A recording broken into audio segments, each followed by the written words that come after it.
तो यहाँ पर अपने पास प्रॉब्लम दे रखी है, find a 3 digit number all of उस integral powers end with the same 3 digit as does the original number. तो ये प्रॉब्लम है अपने पास।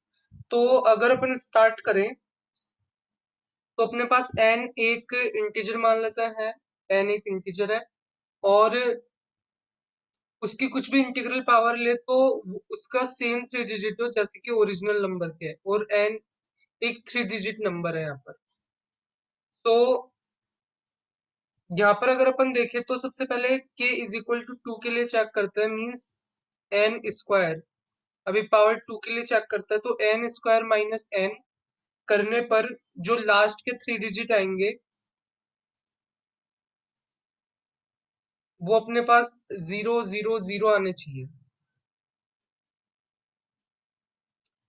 तो क्योंकि इसके और इसके जो एंड जो है लास्ट के 3 डिजिट वो सेम होंगे, सो मतलब सब्ट्रैक्शन होगा तो 0 0 0 हो जाएगा। तो मीन्स ये जो नंबर है वो 1000 से डिविजिबल होना चाहिए, ऐसा बोल सकते हैं अपन। और ये जो एन स्क्वायर माइनस एन है उसको तुम n multiply by n minus one भी लिख सकते हो। अब एन अपना 3 डिजिट नंबर है,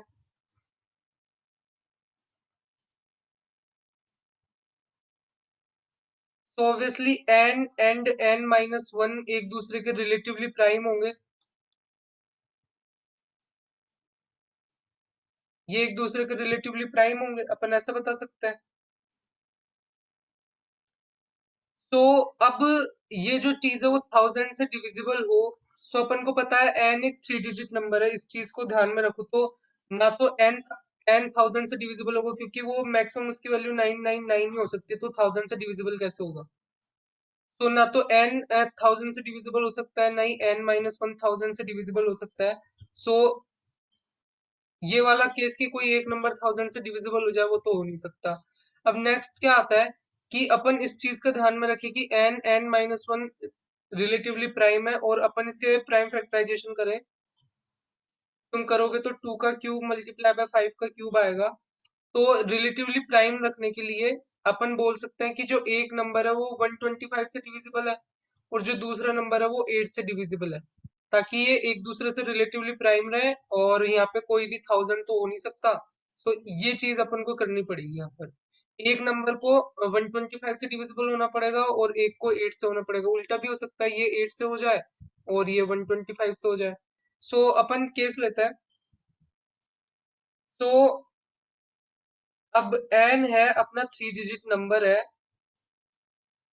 अब वो 125 से डिविजिबल होना चाहिए, और जो n माइनस वन है वो 3 डिजिट नंबर होगा, वो 8 से डिविजिबल होना चाहिए। 3 डिजिट इस केस में यहाँ पे 3 डिजिट रहने दो। मान लो तुमने 100 ले लिया तो 99 हो जाएगा, तो मतलब ये 8 से डिविजिबल होना चाहिए, ये कंडीशन है अभी तो अपने पास। तो ये कभी पॉसिबल होगा जब तुम 625 लोगे एन की वैल्यू। ये 3 डिजिट नंबर के केस में यहाँ पर तभी पॉसिबल है कि एन 125 से हो जाए और एन माइनस वन 8 से हो जाए, जब एन की वैल्यू 625 हो। ये तुम वेरीफाई कर सकते हो।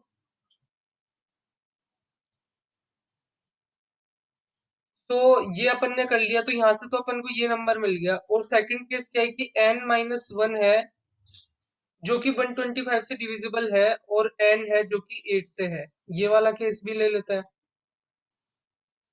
इस वाले केस से जो अपने पास नंबर आएगा वो ये आएगा कि जो n माइनस वन है वो 375 हो जाए।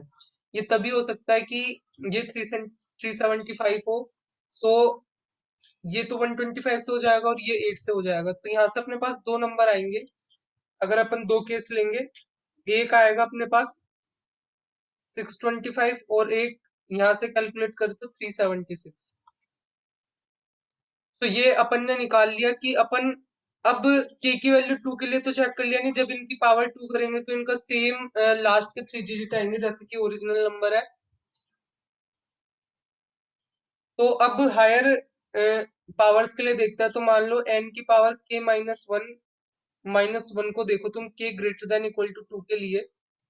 अभी इसको चेक करो तो ये तुम्हें पता है कि डिविजिबल होगा n माइनस वन से। तुम्हें पता है ए की पावर एन माइनस बी की power n a minus b से डिविजिबल होता है, सो ऑब्वियसली ये उससे डिविजिबल होगा। अब तुम यहाँ पे n की पावर k माइनस एन को देखो, सो यहाँ पे अगर मैं n कॉमन ले लूं तो ये n की पावर k माइनस वन बन जाएगा। अब ये n माइनस वन से डिविजिबल है और ये तो n से डिविजिबल ही है, मतलब क्या हुआ कि ये n स्क्वायर माइनस n से डिविजिबल होगा ये। और अपन को पता है कि जो कि अगर ये इसमें जो है लास्ट थ्री डिजिट वो 0 0 0 आता है,